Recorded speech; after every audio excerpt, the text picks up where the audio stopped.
We were in a high school locker room, about to run out for the first game of our high school season. Many of the players, including me, had all worked out all summer in the weight room or more on our own. We had worked out as a team twice a day in the sweltering heat. We had reviewed our plays over and over and over. We hit each other, tackled each other, made fun of each other, pushed ourselves, showered and dressed, and after practice ate together and became a tight-knit team. We had traveled to a nearby town and were excited to run out of the opponent's field where most people wanted us to lose. The testosterone and the energy was almost palpable. Our coach came out and told us to get down on a knee.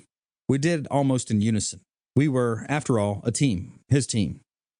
We're not a big team, he said. We probably don't have NFL-level talent here, either in our coaching staff or our players. People are going to doubt us, and that's just how I like it. We shouted. My battle cry came from a place I didn't know I had, as if I had tapped into the fact that humans once hunted dinosaurs. As the quarterback and the captain on the team, I had to set the tone. That's why we've worked harder than anyone else this summer. That's why we've taken all I could from you on the practice field and demanded a little bit more. We gave all we had for tonight. We didn't give all we have so we can come out here and lose. Again, shouts bounce off the concrete locker room with metal lockers. We run out onto the field as a team.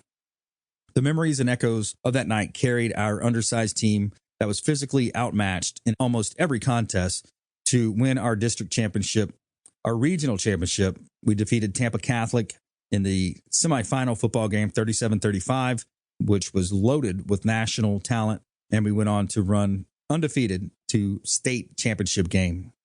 We then turned our attention to the top teams in the state, which really big NFL players, many of whom would go on to play in the NFL. We took them down one by one.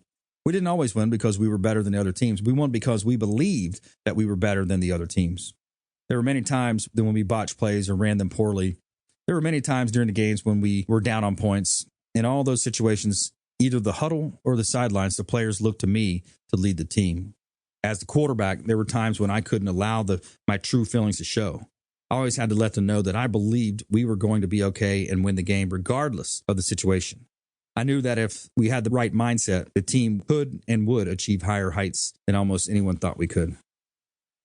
The mindset that taught us how to win, how to impress, and how to not care about the other team, where they came from, what color they were, what background they had at their school. We shocked anyone that would know that we would win the highest level of competition. By the way, side note, we played against and beat NFL talented players like Edgerrin James from Immokalee, Anquan Bolden from Pahokee, Kenny Kelly, Daryl Jackson, Quincy Hips from Tampa Catholic, Travis Henry from Frostproof, just to name a few of some of the players that we played against and beat and went undefeated.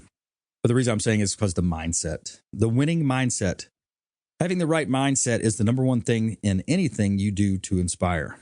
A willingness to allow yourself to be motivated and allow your motivation to manifest into action is the difference between losing every game and playing in the championship game.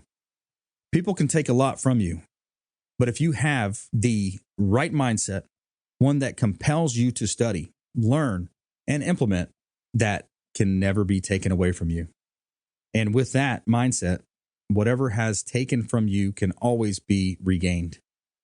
To desire to learn, the ability to implement is a sustainable advantage in this business. Winners don't rest on their laurels. They consistently upgrade their thinking and their skill sets. They invest in books, whether they're audio, paperback, or digital. They take classes, get certifications. Then they go ahead and perform and kill a bunch of lazy, non-focused competitors. Chris Voss, whom I've had the privilege of interviewing, talked about the powerful effect of something so little as smiling. He said that if you smile during negotiations, studies show you're 31% smarter. Showing positively while entering or during a business negotiation will help you achieve your desired goal by simply smiling and showing positivity. By smiling and being happy, you invoke the law of reciprocation, and the other person will smile back, consciously or unconsciously.